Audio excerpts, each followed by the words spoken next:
dear students, a very good morning and welcome back to the class. As you know, we have covered up the chapter, it is on the verge of completion.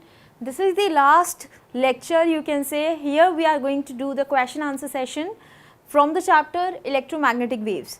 So let's start doing that without wasting much time, because already we have covered, we have gained so many knowledge about the electromagnetic waves. So let's start doing the question. Question number 1 to 4 has been categorized into 1 mark question. So we do not have to go into the detail, we are just going to give the answer according to 1 mark, to the point.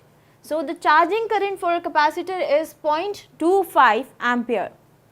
What is the displacement current across its plate? I want you all to tell me the answer, because I know I have already taught you very clearly that if we are having a capacitor as a circuit element, then in that case conduction current is going to be equals to the displacement current, that is IC is equals to ID. So if IC, that means the conduction current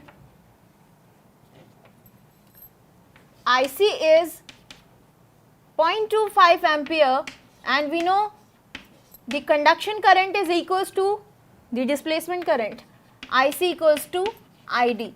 So here your displacement current is again going to be 0.25 ampere without any doubt. Okay. So displacement current is 0.25 ampere. Okay. So the next question.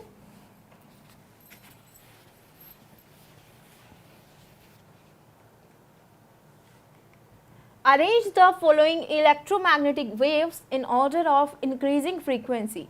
We have been given the gamma rays, microwaves, infrared rays and ultraviolet rays.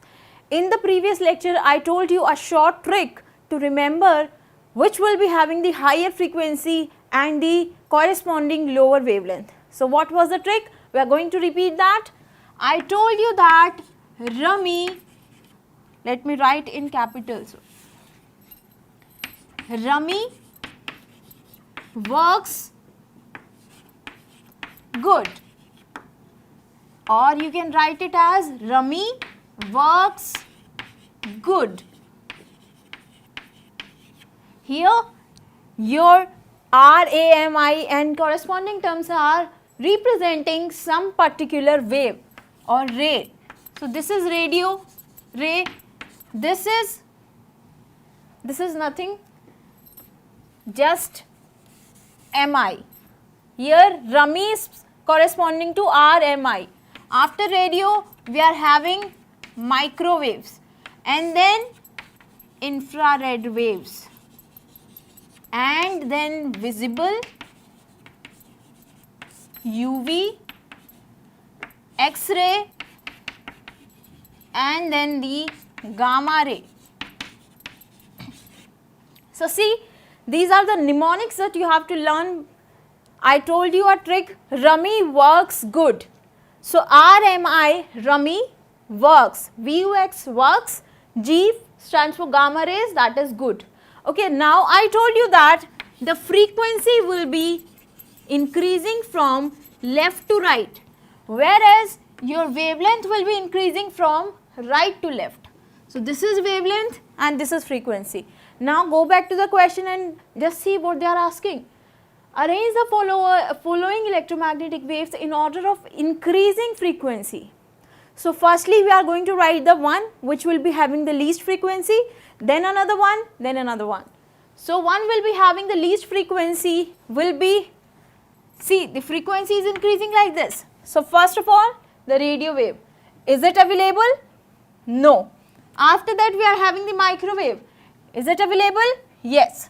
See the answer is first of all microwaves, then after that infrared, available? Yes. So infrared. After that we are having visible, any visible ray? No. Then UV, UV present? So yeah, UV. Then after that X-ray present? No. After that we are having gamma ray and there I can see the gamma ray is present. So your answer will be this. the increasing order of frequency. First of all, microwave, infrared, UV, and then gamma ray. And see how easier the question becomes if we know this formula, if we know this trick. Similarly, you are going to see number of questions. Okay, then move to the next question and see what they are asking. Question number 3. Identify the different types of electromagnetic radiations which are used to kill germs. Now, as I told you, the different types of rays and their applications. So, these two are just the application of two waves, two rays that is used to, first of all, to kill germs. So, I must tell you that gamma rays are used to kill the germs. So, the answer is gamma rays. Now, secondly, for physical therapy. So, that you have to understand for physical therapy what type of waves you are going to use. I think I should tell you that we are having number of things before us. Even you can write number of waves over here, because for physical therapy not only one single wave can be used, but here because they are asking to write only one, so we are having infrared rays which will be used for physical therapy, because infrared waves or infrared rays are used to relieve yourself from the muscular strain. So, that is why we can say it is used in physical therapy. Okay, next question. This was just the application, and these are 1 mark questions. So, 1 markers can be given only one word answer. Question number 4, which says that which of the following has the shortest wavelength? We have been given three waves: microwaves, ultraviolet X-ray, ultraviolet rays, and X-ray. So, again come back to this, what we have to tell, the shortest wavelength. So, see, the shortest wavelength will be starting from here, because on this side the wavelength is increasing. So, the shortest wavelength will be of gamma ray. So, is gamma ray available in the options? No. So, then after that we are having X-ray. Is it available? Yeah. So, X-ray, it is having the shortest wavelength. Then we are having UV. UV present? Yes, UV. Okay, and then after that visible? No. Infrared? No. Only the microwave present. So, this is microwave. So, see, in the question we have been asked which of the following has the shortest wavelength. So, you know the series order. So, you can tell which of the following has the shortest wavelength. Which among the following has the shortest wavelength? So, answer is directly the one which is X-ray. So, the answer of this question is X-ray. Okay. Now, move to the next question.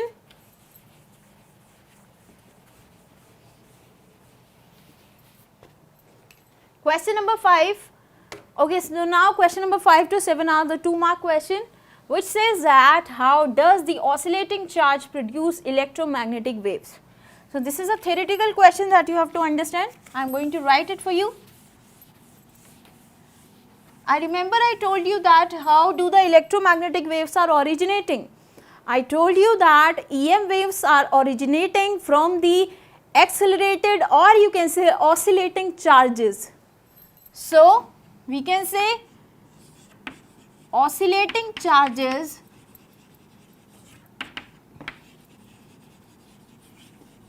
produce oscillating electric field.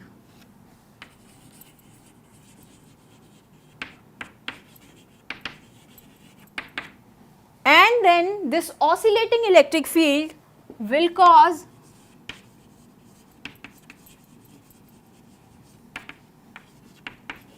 I am writing the electric field as EF. So, oscillating electric field will cause the magnetic field.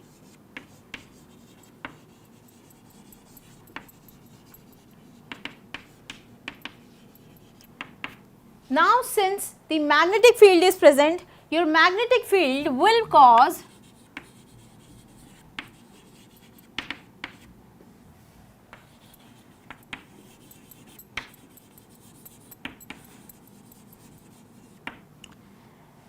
see, I must tell you that first of all oscillating charges are doing what? They are producing the oscillating electric field. After the oscillating electric field has been produced, we are having the oscillating the magnetic field. After that, the magnetic field will cause the oscillating EMF, and then the oscillating EMF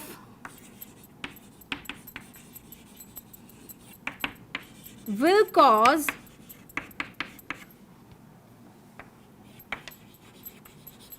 oscillating magnetic field,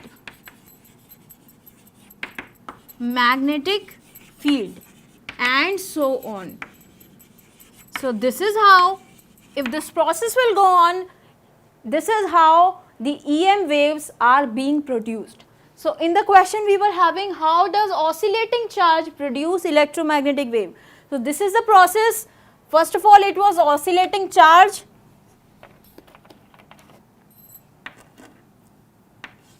Oscillating charge. It produced the oscillating electric field, and the oscillating electric field produced the magnetic field. This magnetic field has caused the oscillating EMF, and this oscillating EMF have produced the oscillating magnetic field.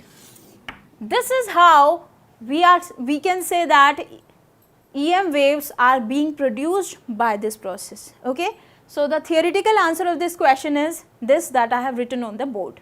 Now the second part, which says that sketch a schematic diagram depicting the oscillating electric and magnetic fields of an EM wave propagating along positive Z direction. So let us make that.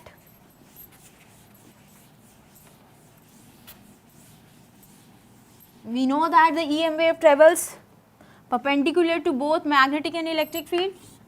So we are going to draw that. Okay, so directions you have to keep in mind. We have been given magnetic fields of an EM wave propagating along positive Z direction. If the magnetic field is along positive Z direction, consider this as Z direction where the wave is propagating.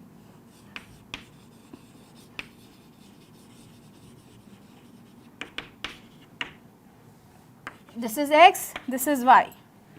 Now see,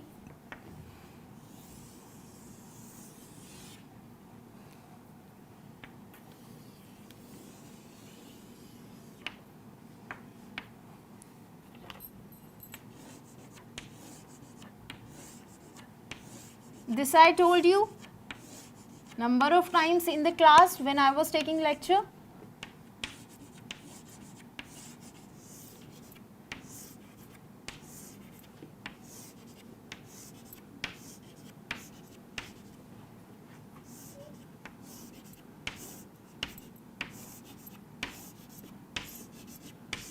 Now here, this is your electric field, this is your magnetic field. Similarly, if electric field is going, this will now be your electric field and this will be your magnetic field. Now similarly, if I will be making another loop, that will show you again this will be your electric field and the another one will be your magnetic field. So this is how you are going to show the structure, or you can show the diagram of oscillating electric field which is moving perpendicular to both electric field and magnetic field. Okay, so we are done with this question. Now we will moving to the next question, that will be the question number 6th. These are 2 marks question. Okay, so we have to tell how are X-rays produced and write their 2 important uses. Since it is a 2 mark question, so first 1 mark will be of how X-ray is produced, second mark will be corresponding to the 2 uses. So again you are going to give the short answer, because Don't think that it is a 2-mark question, so you have to write too much, because the question has been categorized into 2 different categories, 2 parts. So you are going to give 2 equal weightage to both the parts. How are X-rays produced? I told you that X-ray was produced when the fast moving electron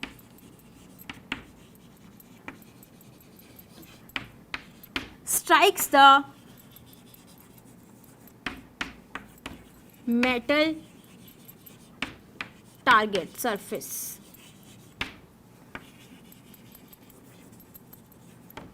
When the fast moving electron strikes the metal target surface, X-rays are produced. Second part of the question, which says what are the 2 uses. So we can say first use is, it is used in radiotherapy. You can write any uses that you know. Don't think that only these 2 are the uses that I am writing over here. There are number of uses, the applications of X-rays. And okay, second use is, it detects or it is used in determining the crystal structure.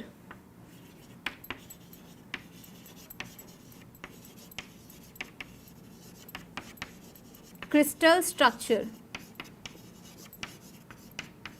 It is also used in determining the explosives. So these are 2 uses, and this is the origination of the X-rays. So take a note of this, and then we will be moving on to the next question. Okay. So now here you have seen the 2 uses. These are the 2 uses. It is used in radiotherapy. It is used to detect the crystal structure, or you can say it is used to study the crystal structure. You can write in both ways. It is used to study the crystal structure as well as to detect the crystal structure. Okay, so now let's move to the next question.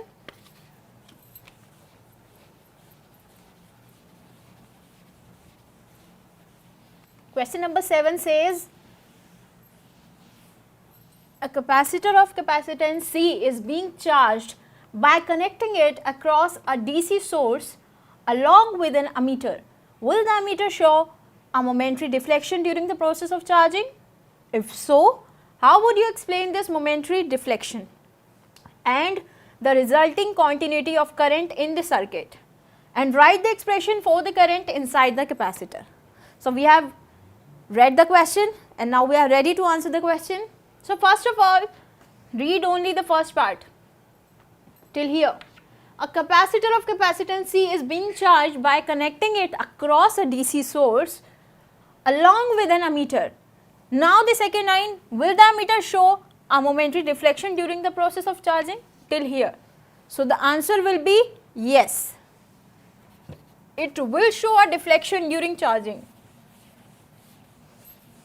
Or you can say the ammeter will show a deflection. So the answer is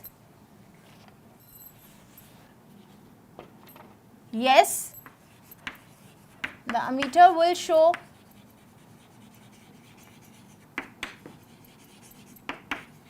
momentarily deflection. Second thing, if so, how would you explain this momentary deflection and the resulting continuity of the current in the circuit? So let me tell you the current, first of all the cause of the deflection. Why is the ammeter being deflected? The cause of the deflection is the conduction current which is flowing across the connecting wire. So we can write the deflection is due to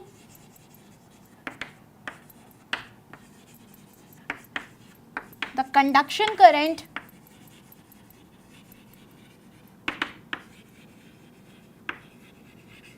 in the connecting wires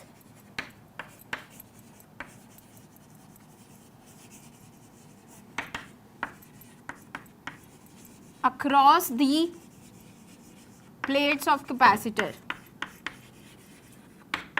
Now see, if the current is flowing across the plates, there will be definitely an electric field. So we can say the charge is being collected at the ends of the parallel plate capacitor. So, charge is collected at the ends of the capacitor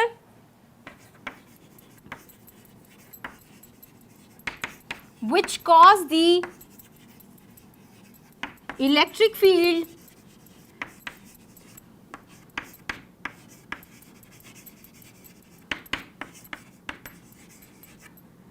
which causes the electric field to generate in this circuit. So, the electric field is in increasing nature. So, we can say which will cause the electric field in the increasing nature.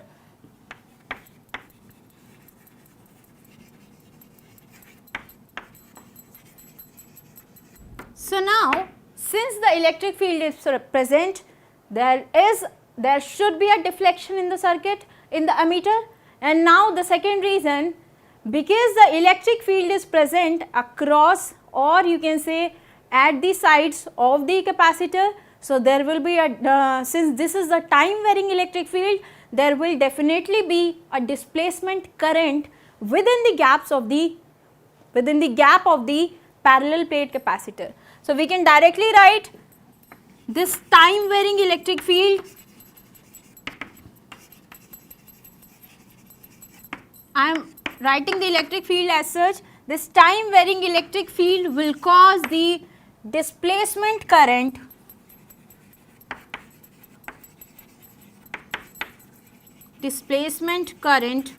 to flow in the gap of parallel plates of capacitor.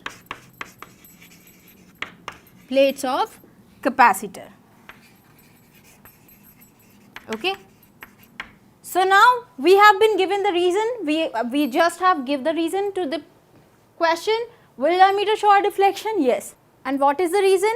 The reason is that displacement current is flowing in the circuit and it is maintaining the continuity in the circuit. So, the question which is written over here, we were the resulting continuity of the current in the circuit. This we have to tell. How would you explain the momentary deflection and the resulting continuity? So, we can say that the resulting continuity is due to the displacement current, or further you can write displacement current to flow in the gap of plates of capacitor. This will cause the continuity of current in the circuit.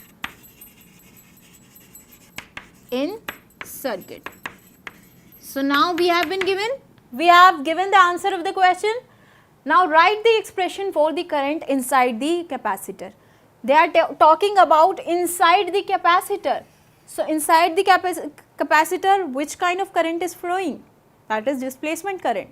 And what is the expression for displacement current?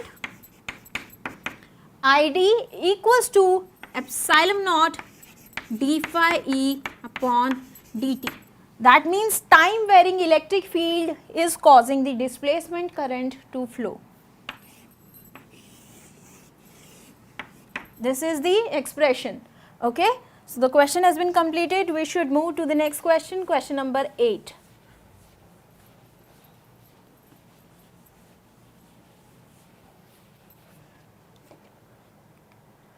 Now, question number 8 to 10 are 3 marks question. There are 3 markers. So, we have been given 2 parts in the question. We have to prove that or show that this term is equals to this term and this term equals to this term. So, let us consider the first case.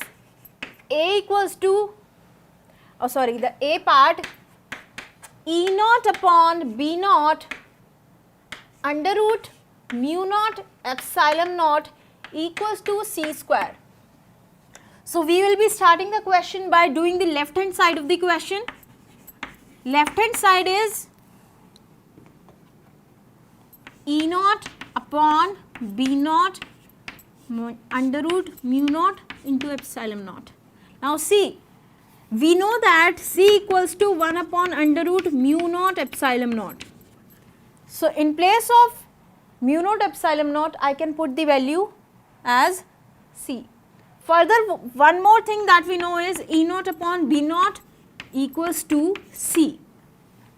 So in place of this, I am going to write this, or E naught equals to C into B naught. This is a 1, sorry, so this is 1, this is 2, this is 3. I am going to put equation number 2 and 3 into 1.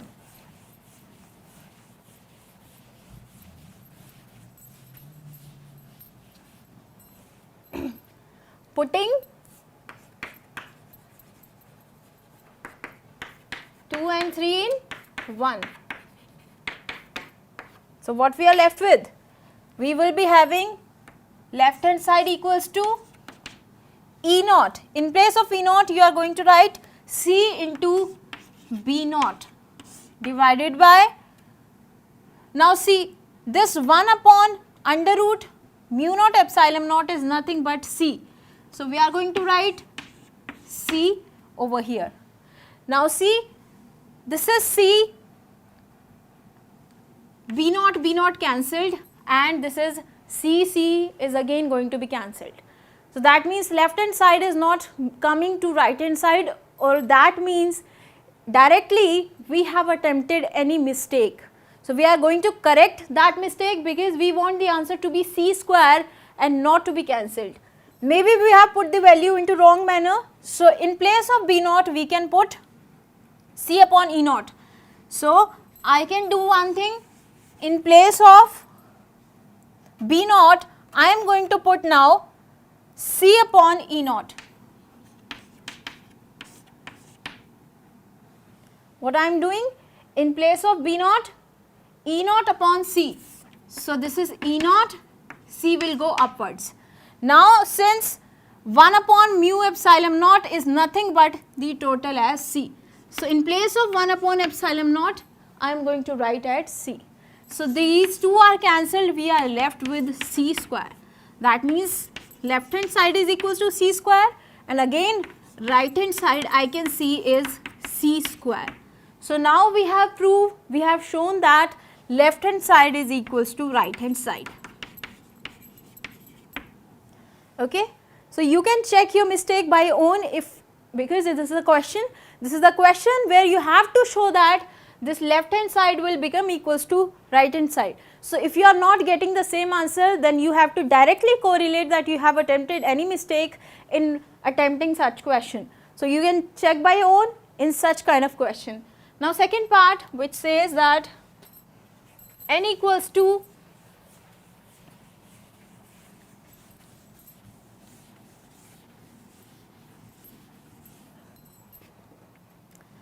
we know that if we talk about the refractive index, so refractive index is V upon C, okay, or you can say C is 1 upon under root mu naught epsilon naught, whereas if I talk about the velocity, it is nothing but 1 upon under root mu epsilon, where these two are the relative, the absolute permeability and absolute permittivity in the free space, and these are in some material medium. So velocity is in certain material medium, this is this in speed of light in free space. Okay, now we are going to put these values into this equation. So we will be having,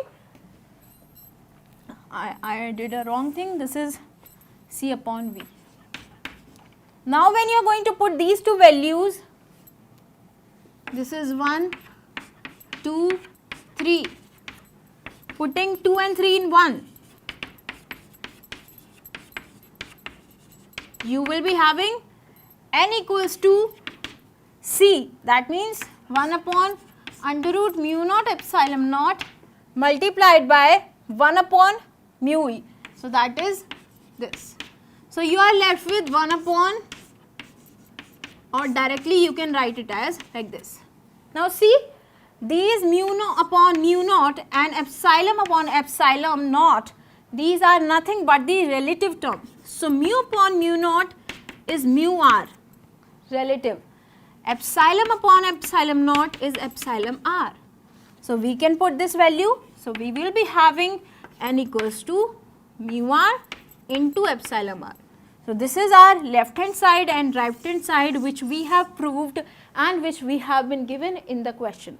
N equals to mu r under root mu r into epsilon r. Okay. So this was the question which we have done. Now we are going to move on the next question, which will be the question number 9.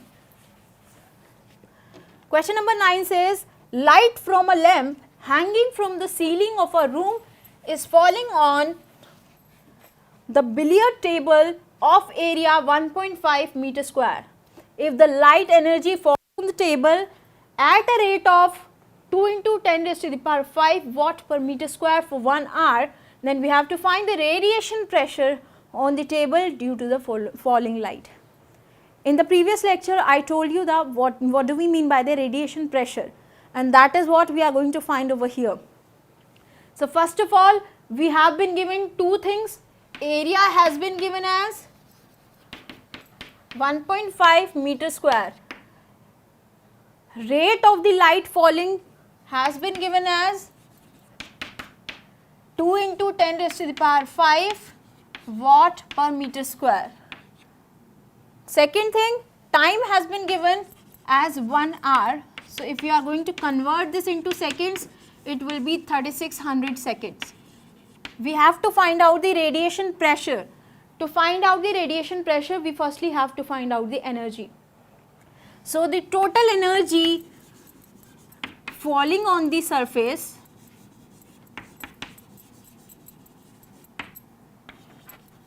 will be rate multiplied by area multiplied by time.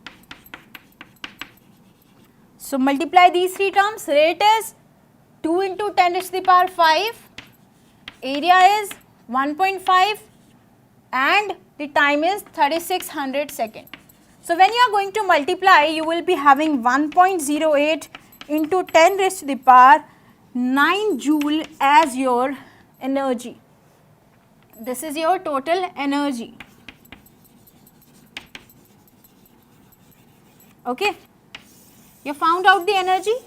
Now you can find out the momentum related to this energy. When you are having energy, you will be having the momentum, and you can find out the total momentum as P equals to U upon C. So U is nothing but the total energy. I can write over here, this is nothing but U. So U will be equals to 1.08 into 10 raised to the power 9 divided by 3 into 10 raised to the power 8. So when you will be solving it, you will be having 3.6 kilogram meter per second. Are you guys able to see this? Okay. So this is P, that is momentum. 3.6 kilogram meter per second. This is your momentum. Now since we are having the momentum, we can easily find out the force and then pressure. You know that the formula for force is momentum upon time. So apply this to find out the force. P upon T. This force is nothing but the force of the light falling on your body. Okay, firstly understand the question what they are asking. You can find this easily. They are saying that light is falling on the billiard ball table. Now since the light is falling, I told you the light pressurize. Light is pressurizing because the energy is falling, so it is having the energy, it is having the momentum, so it will showing the pressure. That pressure we are going to find over here. So if we have reached up to a point where we have found the force, we can easily find the pressure by applying the formula, that is pressure equals to force upon area. So force equals to momentum into time. So momentum is 3.6 simply multiplied by time, which is 3600. So it is simply coming out to be 10 raised to the power minus 3 Newton. This is your force. Now since you are having the force, find out the pressure. And in the question we have to find the pressure only. So the pressure exerted by the light on the table will be equals to force upon area. Force is 10 raised to the power minus 3 and area is 1.5. So solve for it, you will be having the pressure with you. So if you will be solving it, the answer will coming out to be in the range of 6.67 into 10 raised to the power something. So you can go for it and you can find out the answer. I am not going to write the answer for you, you just have to do by your own. So this is simple as that. You are going to find out the pressure, that will be your answer, that's it. Okay, so we are done with the question. Now the next question, which says that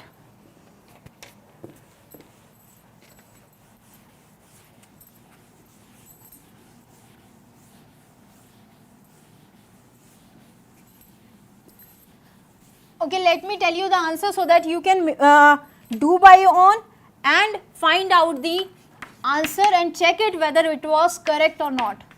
So it is 6.67 into 10 raised to the power minus 4 Newton per meter square. This would be your answer. So do the calculation and check it out. Now the next one. The oscillating electric field in a plane electromagnetic wave is given by this particular equation. The frequency of electric field is 2 into 10 raised to the power 7 hertz. Find omega, lambda and k and write expression for electric field. Here the spelling of field is wrong, it should be field. Okay, so we have to find the omega, lambda and k and write expression for electric field. So first of all, we are going to find the omega. See, the equation has been given as Ex equals to 60 sine omega t minus kx, and we have been given the frequency as 2 into 10 raised to the power 7 hertz. Now see, when you are having with you, you can simply say that this is nothing but E naught. So you can directly write it as E naught equals to 60. Now second thing, we know that the formula for omega is nothing but 2 pi into frequency. So if we are knowing the formula, we are having the value of frequency, you can do one thing, 2 pi multiplied by frequency, that is 2 into 10 raised to the power 7 hertz. So your frequency will be 4 pi into 10 raised to the power 7 hertz, or the radian, because this is the angular frequency that we are talking about. So this is omega that you are found. Now lambda. Lambda is nothing but, okay, I am going to delete here and we will be writing lambda. You know the formula, which is a relation between frequency and wavelength, which is nothing but nu equals to c by lambda. So from here, lambda equals to c upon nu. Okay. Now see, this is c upon nu. So this is 3 into 10 raised to the power 8. Now you are going to put the value of frequency not as 2 into 10 raised to the power 7, but as the value which you have found just now, which is 4 pi into 10 raised to the power 7. So when you are going to put this value, you will be having the value of lambda as 2.39 meter. This is the value of lambda. Now the third thing, which is k. So we know the formula, k is 2 pi upon lambda. So put the value 2 pi upon 2.39. So when you will be putting the value, you will be having the value of k equals to 2.63 meter inverse. This is the value of k. Now if you know these formulas, this one,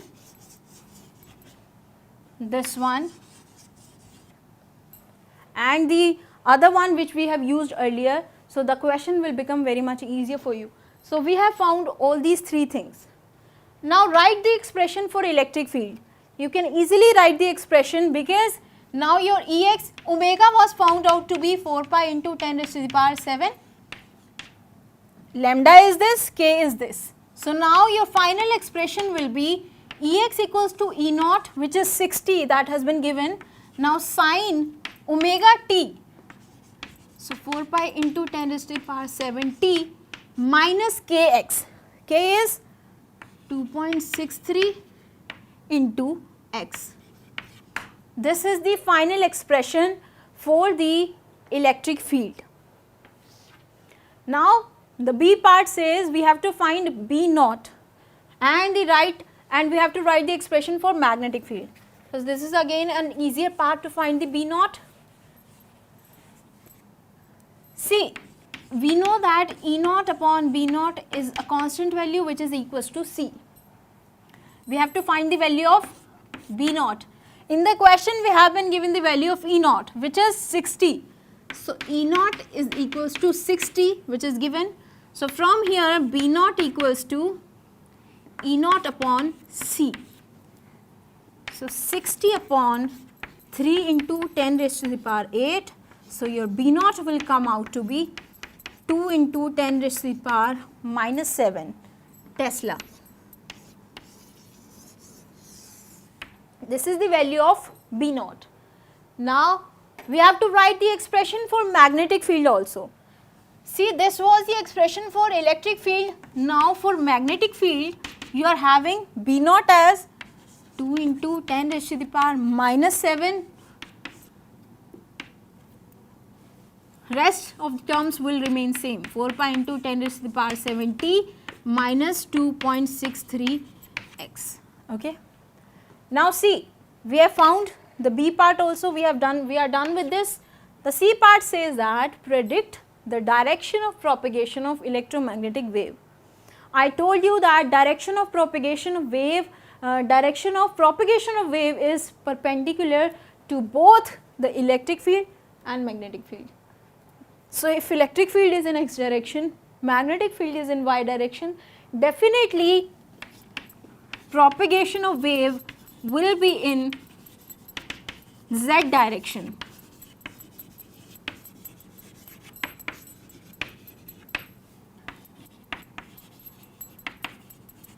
Because I told you that the formula to find out, not the formula but basically how can we find out the direction of EM wave?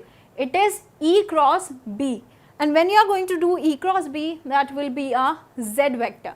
Okay. So on the z axis you will be having the propagation of wave. So okay, we are done with all such questions and we are done with the chapter. So congratulations to you, you are done with the physics for class 12. So just take care and keep practicing a lot, because practice makes a man perfect. If you skip practicing, you will not remain in touch of the physics, and that will be harmful for you. Okay, so take care, thanks a lot.